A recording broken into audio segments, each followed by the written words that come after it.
Kuva igice cya 29. Amategeko yo kweza abatambyi. Umurongo wa mbere.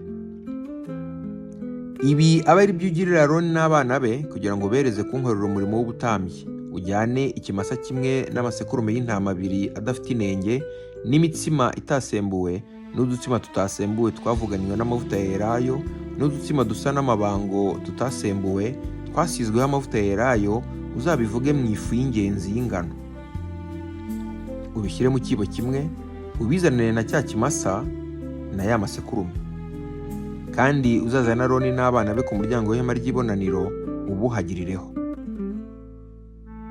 Wende ya myambaro wambika Aroni, ya kanzu ibanza ku mubiri na ya kanzu iriho efodi na efodi, na wa mwambaro wo ku gituza, umukenyezi wa mushumi waboshywe n'abahanga uri kuri efodi, umwambike mu mutwe cya gitambaro kizinze, ugishyireho cya gisate, nicyo gisingo cyera. Maze wende amavuta yo gusiga, uyamusuke mu mutwe, uyamusige. Uzane abana be, ubambike amakanzu, ukenyeze imishumi Aroni n'abana be, ubambike ingofero. Ubutambyi buzaba ubwabo bubakomerejwe n'itegeko ridakuka, wereze Aroni n'abana be umurimo wabo. Uzane cya kimasa imbere y'ihema ry'ibonaniro, Aroni n'abana be bakirambike ibiganza mu ruhanga, bakibikirira imbere y'Uwiteka ku muryango w'ihema ry'ibonaniro. Wende ku maraso yacyo, uyashyirishe ku mahembe y'igicaniro urutoki rwawe, ubyarire amaraso yacyo yose ku gicaniro hasi. Kandi wende uruta n'urugimbu rundi rwo kumara rwose, n'umwijima w'ityazo n'impyiko zombi n'urugimbu rwo kuri zo, ubyosereze ku gicaniro. Ariko inyama z'icyo kimasa n'uruhu rwacyo n'amayezi yacyo ubyosereze inyuma y'aho mubambye amahema. Icyo ni igitambo gitambirwa ibyaha. Uzane n'isekurume y'intama imwe muri ya yandi, Aroni n'abana be bayirambike ibiganza mu ruhanga. Uyibikire, wende amaraso yayo uyamishe impande zose z'igicaniro. Uyicoce, woze amara yayo n'ibinyita byayo, ubishyire hamwe n'ibindi bice byayo n'igihanga cyayo. Wosereze iyo sekurume itagabanije ku gicaniro. Iyo ni igitambo cyoserezwa Uwiteka, ni umubabwe, ni igitambirwa Uwiteka kigakongorwa n'umuriro. Wende iyindi sekurume yari isigaye, Aroni n'abana be bayirambike ibiganza mu ruhanga. Maze uyibikire, wende ku maraso yayo uyakoze hejuru ku gutwi kw'iburyo kwa Aroni, no hejuru ku matwi y'iburyo y'abana be, no ku bikumwe byabo by'iburyo, no ku mano yabo y'iburyo manini, ayandi uyamishe impande zose z'igicaniro.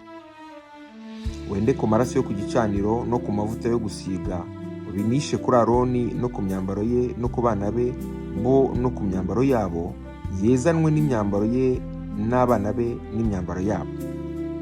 Kandi wende ibinure by'iyo sekurume n'umurizo wayo, wende n'uruta n'urugimbu rundi rwo ku mara yayo, n'umwijima w'ityazo n'impyiko zombi n'urugimbu rwo kuri zo, n'urushyi rw'ukuboko kw'iburyo, kuko ari isekurume yo kubereza umurimo.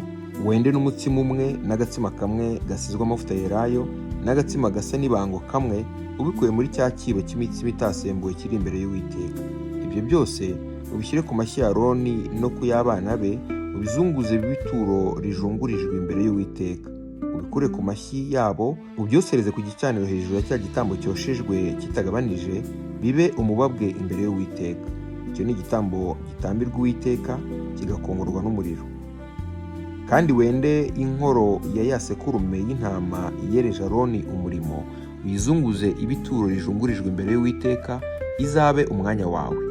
Kandi uzeze ituro rijungujwe, niryo nkoro bazunguza, n'ituro ryererejwe, niryo rushyi rw'ukuboko berereza byo ku isekurume yo kwejesha, yereza Aroni n'abana be ubutambyi, bibe imyanya ya Aroni n'abana be, Abisiraheli bategekwa n'itegeko ridakuka iteka kujya babaha, kuko ari ituro ryererezwa. Kandi uko Abisiraheli bazatamba ibitambo by'uko bari amahoro, bazajya batura ibyo bice bibe ituro ryererezwa, ituro berereza Uwiteka. Kandi imyambaro yera ya Aroni izabe iy'abana be bazakurikiraho, bajye bayisigirwamo, bajye berezwa umurimo bayambaye. Umwana we umuzunguye mu butambyi azajya yambara iminsi 7, kuko agiye kwinjira mu ihema ry'ibonaniro ngo ankorere ahera. Kandi wende ya sekurume yereje abatambyi umurimo, uteke inyama zayo ahantu hera.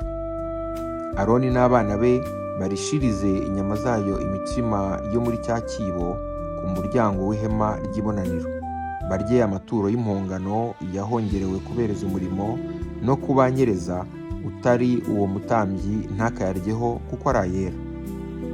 Nihagira inyama cyangwa umutsima mu byerejwe abatambyi umurimo gisigara kikarara, wose igisigaye ntikikaribwe kuko ari icyera. Uko aba ari kuzagirira Aroni n'abana be ukurikije ibyo nagutegetse byose, ubereze umurimo iminsi 7. Uko bukeye uzajya utamba bene cya kimasa cyo gutambirwa ibyaha bibe impongano. Utunganishe igicaniro iyo mpongano kandi ugisigire ku cyeza. Mu minsi 7 uzajya uhongerera icyo gicaniro ucyeze, maze kizaba icyera cyane, ikizagikoraho cyose kizaba ari icyera. Ibitambo by'iminsi yose. Umurongo wa 38. Ibi aba ari byo uzajya utambira kuri icyo gicaniro. Uko bukeye ujye utamba abana b'intama 2 bataramara umwaka. Ujye utamba umwe mu gitondo, undi nimugoroba. Hamwe na wa mwana w'intama wa mbere ujye utura igice cya 10 cya efa y'ifu y'ingezi yavuganwe n'igice cya 4 cya hini y'amavuta yerayo izasekuwe, uture n'igice cya 4 cya hini ya vino ibituro ry'ibyo kunywa.